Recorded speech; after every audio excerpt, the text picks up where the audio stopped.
The weight of betrayal isn't just in the act itself, it's in the slow erosion that comes before it, the quiet distance that grows like a shadow. I discovered this truth the hard way. My name is Ethan, 32. My wife, Sophia, 28, had been my universe for 7 years.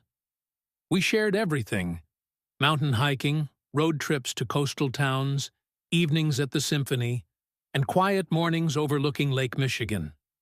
Chicago had been our playground, and Sophia, my constant companion. For 5 years, our life together was the kind people envy. She'd smile at me from across crowded rooms, her eyes finding mine in a silent conversation no one else could hear. She was my anchor, my confidant, my everything. Then Xavier came into the picture. Xavier, 30, joined Sophia's marketing firm as the new creative director. Suddenly, every dinner conversation began with "Xavier says." His name became as common in our home as our own. I noticed the change in her gradually: the late nights at team meetings, the constant checking of her phone, the secretive smiles at text messages. But the moment I truly felt something was wrong came when our friend Thomas received his cancer diagnosis.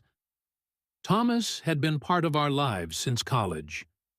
When he called with the news about his lymphoma, we immediately planned to visit him that weekend.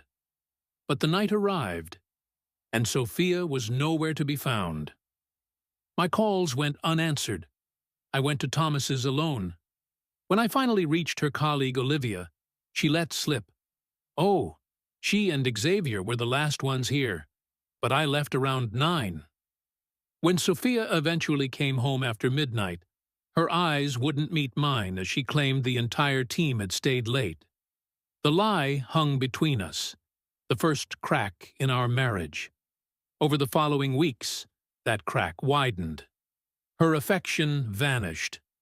When I confronted her about Xavier, she became defensive, something entirely unlike the woman I'd married. I planned a surprise anniversary dinner, complete with her favorite wine and flowers. She texted last minute about an emergency client meeting. That night, I watched from my car as she drove to the secluded lakefront grove, where Xavier's silver Audi was waiting. Pain has a way of making you methodical. I gathered evidence, screenshots of explicit messages, recordings of their meetings. On her forgotten tablet, I discovered videos that shattered what remained of my heart. Not just with Xavier, but with others, including a man with hateful tattoos representing everything Sophia had always claimed to despise. This woman, who had once refused even the suggestion of anything beyond our marriage, was now eagerly participating in scenarios she'd told me she'd never consider. I consulted with my attorney and prepared divorce papers in silence. Then I disappeared one morning, leaving only the papers and my wedding band on our kitchen island. I relocated to Denver, staying with my college roommate while blocking Sophia from every avenue of contact except email, the one channel I needed for the divorce proceedings. Her response wasn't what I expected. Instead of accepting the end, she bombarded me with pleas for forgiveness, claims that Xavier meant nothing, desperate assertions that I was the only man she truly loved. My therapist suggested I needed closure. So I agreed to meet Sophia at a quiet spot along Denver's riverfront. "When did it start?" I asked. "The first week," she admitted, tears welling. "Friday."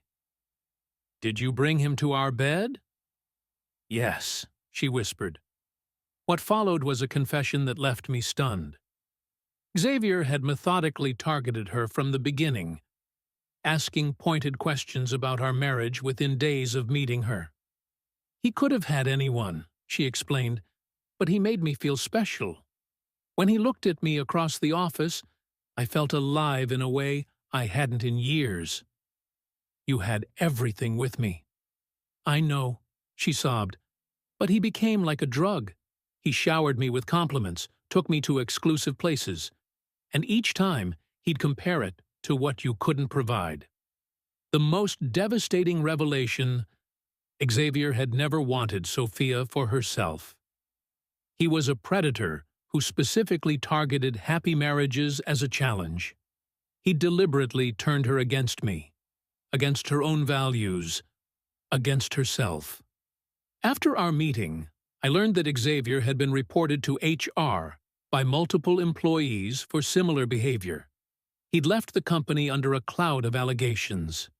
Sophia had quit too, moving back with her parents. When she asked if reconciliation was possible someday, I couldn't lie. Even understanding that she'd fallen victim to a manipulative sociopath, I couldn't unsee what I'd seen. The divorce papers were finalized 3 weeks later. Some wounds, I've learned, don't heal. They just become part of who you are.